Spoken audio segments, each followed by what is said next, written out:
Há 30 anos foi sancionada a Lei 8.069, mais conhecida como Estatuto da Criança e do Adolescente, o ECA, que foi um marco na garantia dos direitos fundamentais às crianças e aos adolescentes. Um dos direitos previstos na legislação é o direito à convivência familiar. No entanto, em algumas situações específicas, pode ser necessária a aplicação das medidas de acolhimento.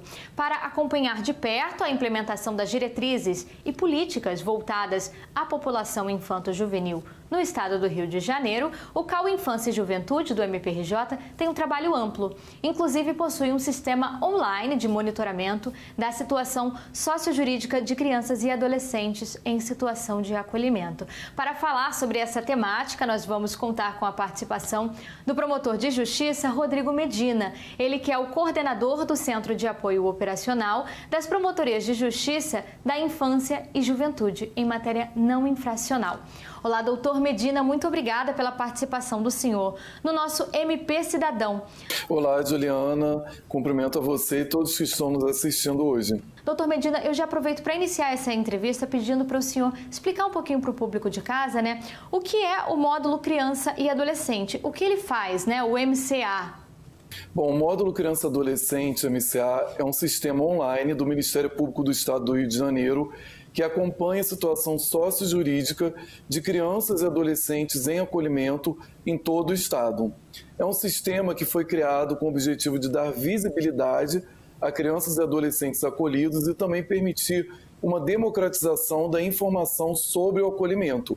Através desse sistema que foi criado e é gerido pelo Ministério Público, nós temos todos os órgãos do Sistema de Garantia de Direitos que trabalham com acolhimento integrados nesse mesmo sistema. Então, ele é acessado por promotores de justiça, juízes, defensores públicos, equipes do MP, equipes do Poder Judiciário, dirigentes de serviços de acolhimento, equipes técnicas, conselhos tutelares e gestores municipais. E cada órgão acessa o sistema que tem dados sigilosos de acordo com a sua atribuição legal. Então, são níveis diferentes de acesso de acordo com as funções que cada órgão desempenha.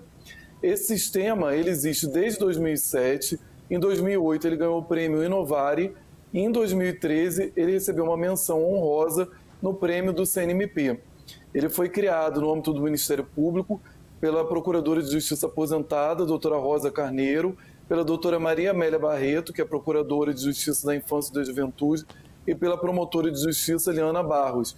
E elas deixaram um verdadeiro legado para o Ministério Público do Estado do Rio de Janeiro, para as crianças e adolescentes acolhidos e para toda a rede de proteção. Doutor Medina, qual vem sendo a importância do MCA no acompanhamento da situação sociojurídica de crianças e adolescentes no estado do Rio nesses anos e principalmente em tempos de pandemia? Bem, como eu falei anteriormente, o objetivo do MCA foi democratizar a informação sobre acolhimento, integrar todos esses órgãos e permitir que a atuação ela fosse menos burocratizada. Então, hoje, o promotor de justiça tem uma ferramenta com uma extrema potência em que ele vê as informações sobre crianças e adolescentes em acolhimento em tempo real. Então, se uma criança recebe uma medida de proteção, logo que o sistema é atualizado, isso acontece poucas horas depois, ou um dia depois no máximo, o promotor de justiça já tem informação sobre o acolhimento daquela criança, assim como os outros órgãos que acessam o sistema de acordo com as atribuições que eles exercem. Então, esse potente banco de dados, que é gerido pelo Ministério Público, permitiu que fosse dada uma visibilidade à situação dessas crianças e adolescentes e que elas não permanecessem nas entidades de acolhimento esquecidas sem que o caso delas fosse verificado nos prazos que a lei estabelece. Então, internamente no trabalho do Ministério Público, a gente consegue apresentar para os promotores algumas provocações para atuação. Então, nós nos comunicamos com os promotores periodicamente e indicamos às crianças e adolescentes que estão sem visita no acolhimento ou que não têm ação proposta para a defesa dos seus direitos. E, com isso, esses casos eles recebem uma maior atenção e podem ser monitorados em tempo real pelos promotores de justiça. Durante a pandemia Covid, o MCL foi uma ferramenta fundamental na defesa do direito dessas crianças e adolescentes acolhidos. Aqui no estado do Rio de Janeiro, até 30 de junho de 2020, nós não tínhamos nenhuma vara da infância e da juventude com processo eletrônico em funcionamento. Agora, todas as varas do estado já têm, mas até 30 de junho essa era a nossa realidade. Então, nos meses iniciais da pandemia, o MCA serviu como uma ferramenta para permitir que os casos das crianças e adolescentes fossem acompanhados de forma remota.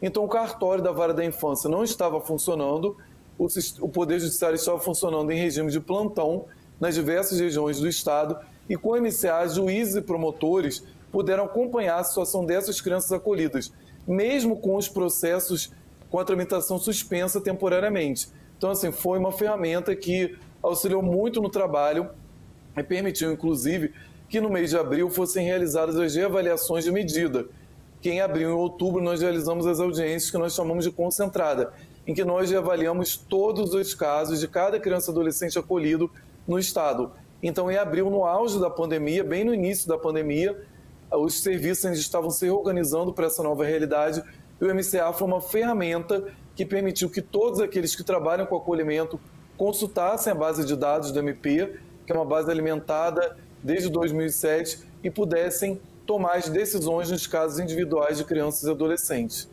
Perfeito, doutor. O 25º Censo da População Infanto-Juvenil acolhida no Estado do Rio de Janeiro traz à sociedade importantes dados sobre a realidade do Estado. Quais deles o senhor considera mais alarmantes, os mais significativos? Bem, pensando sobre o MCA, a gente teve uma evolução muito grande no Estado, na medida em que, com esse monitoramento constante da situação individualizada de crianças e adolescentes, e, além disso, com as mudanças que o Estatuto teve pela Lei 12.010 em 2009 e a Lei 13.509 de 2017, crianças e adolescentes acolhidos passaram a ter mais visibilidade. Então, vocês imaginem, no início desse trabalho, em 2007, nós tínhamos no Estado do Rio de Janeiro 3.782 crianças e adolescentes sem acolhimento. Hoje, com dados do censo de 30 de junho de 2020, nós temos 1.425 crianças acolhidas. Então, teve uma redução de muito mais do que 50% ao longo desse tempo, com as mudanças legislativas e com esse monitoramento constante. O censo do MCA nada mais é do que uma coleta de dados do sistema em dois momentos do ano. Em 30 de junho e em 31 de dezembro, a gente paralisa o sistema para coletar os dados e sistematizar. Então, esses dados do 25º Censo, eles são um retrato do sistema de acolhimento no Estado do Rio de Janeiro em 30 de junho de 2020. Nós produzimos esse ano o 25º Censo, com indicadores sobre a situação de crianças e adolescentes acolhidas, como o número total, em que serviços elas se encontram, quantas recebem visita, quantas têm ações propostas para definição da sua situação jurídica, quantas estão disponíveis para adoção, dentre outros dados relevantes. Mas, além do censo que a gente produz a cada semestre, esse ano, em razão da pandemia, nós desenvolvemos um estudo inédito no país sobre a situação de crianças e adolescentes acolhidos, em que nós comparamos o período de março a 30 de junho de 2019 com março a 30 de junho de 2020. Então, nesse sentido, nós vimos que desse total de 1.425 acolhidos, na primeira infância, ou seja, na idade de 0 a 6 anos, nós tínhamos 429 crianças, o que corresponde a 30% dos acolhidos. E de 7 a 18 anos incompletos, que pega uma parte da infância e da adolescência também, nós temos 996 crianças e adolescentes acolhidos, o que totaliza 70%. Desse total dos 1.425 acolhidos, 652 não recebem nenhum tipo de visita de parente ou dos pais. Em relação aos municípios que mais acolhem no Estado, nós temos, em primeiro lugar, o município do Rio de Janeiro, com maior número proporcional de acolhidos a cada 10 mil habitantes, seguidos de municípios de Campos dos Goytacazes, Niterói, Nova Iguaçu e São Gonçalo. Nós temos, em primeiro motivo de acolhimento, a negligência, com um total de 530 acolhidos, o que corresponde a 37% do total de acolhidos do Estado, seguido da situação de rua, com 118 acolhidos, seguido do abandono pelos pais ou responsáveis. Em seguida, temos os abusos físicos ou psicológicos praticados contra crianças e adolescentes, que tem 93 acolhidos, o que representa um percentual de quase 7%, e depois, em razão da conduta. Doutor, quanto à violação dos direitos das crianças e dos adolescentes, como os dados nacionais, eles se relacionam com os dados do censo? Em relação aos dados consolidados, nós podemos considerar que nesse período de pandemia, o Disque 100, que é o serviço do governo federal que registra violações de direitos humanos, ele constatou que no período de março a junho de 2019, comparado a março a junho de 2020, houve uma redução de 12% no número de denúncias de violação de direitos contra criança e adolescente. E por que isso aconteceu? Isso aconteceu porque crianças e adolescentes elas acabam ficando sujeitas a uma certa invisibilidade durante o período da pandemia. Porque com as medidas de isolamento social e crianças e adolescentes com o isolamento ficaram restritas na sua convivência comunitária, elas apareceram menos nos espaços de convivência. Então, enquanto no período de março a junho de 2019 nós tivemos 1.365 ocorrências de acolhimento, de março a junho de 2020 nós tivemos uma redução em um número total de 638 ocorrências, ou seja, uma redução de mais de 50%. Então, esse dado se conecta com os dados do Disque 100. Então, como as crianças foram menos vistas, elas foram menos protegidas, e isso foi resultar em menos medidas protetivas de acolhimento. O mesmo se deu em relação ao desligamento de crianças e adolescentes acolhidos, na medida em que, de março a junho de 2019, nós tivemos 1.361 ocorrências de desligamento. E em 2020 nós tivemos 904 ocorrências. Foi uma redução de mais ou menos 34%. E quando a gente fala em desligamento, o que nós estamos falando? Nós estamos falando na saída da criança e adolescente do abrigo ou do serviço de acolhimento, por variados motivos, que podem ser desde o retorno dela para a convivência com os pais, que a gente chama de reintegração familiar, como a colocação dela em família adotiva ou sob a guarda ou tutela de alguém, nas hipóteses em que ela não pode voltar para a sua família, ou mesmo nos casos de evasão, ou seja, menos crianças entraram nos abrigos e menos crianças e adolescentes saíram dos abrigos.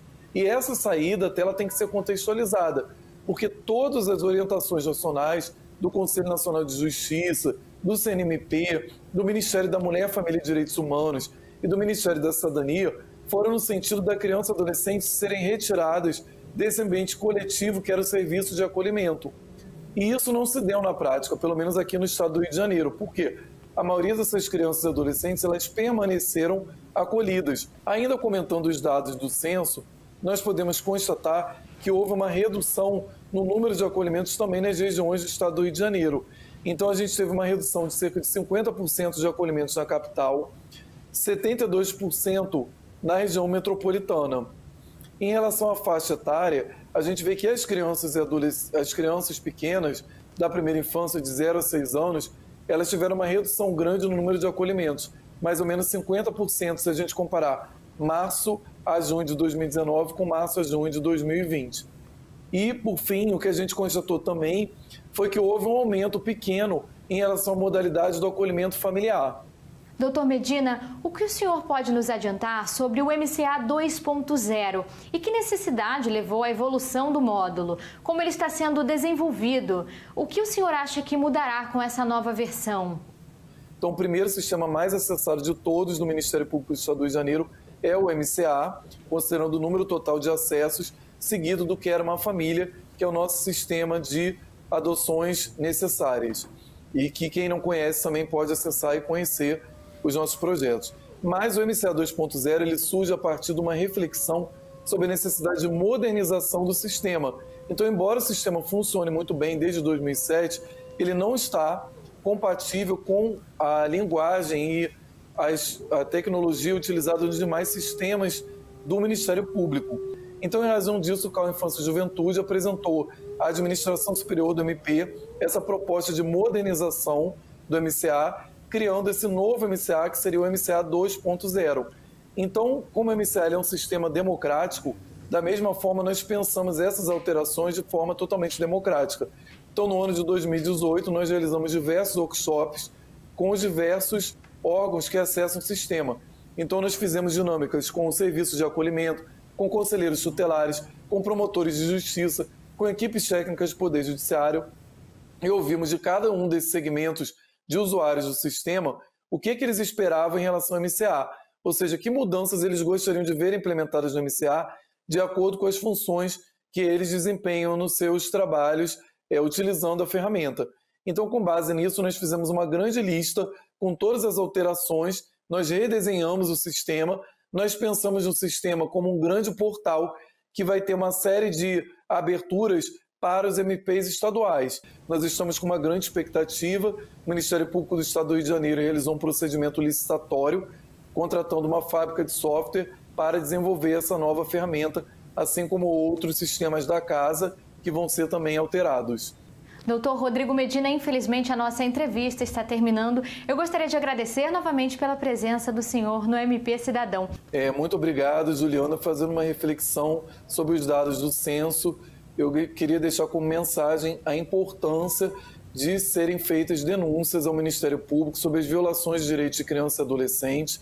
Nós temos que refletir que durante a pandemia, com as medidas de isolamento social, houve um aumento dos casos de violência intrafamiliar e de violência doméstica. Isso impacta diretamente na vida de crianças e adolescentes que estão em casa com suas famílias. E muitas vezes é nesses ambientes que as violências vão ser perpetradas. Então é muito importante que qualquer pessoa que tenha notícia de violência praticada contra criança e adolescente denuncie ao Ministério Público e faça isso inclusive de forma anônima, se não puder ou não quiser se identificar.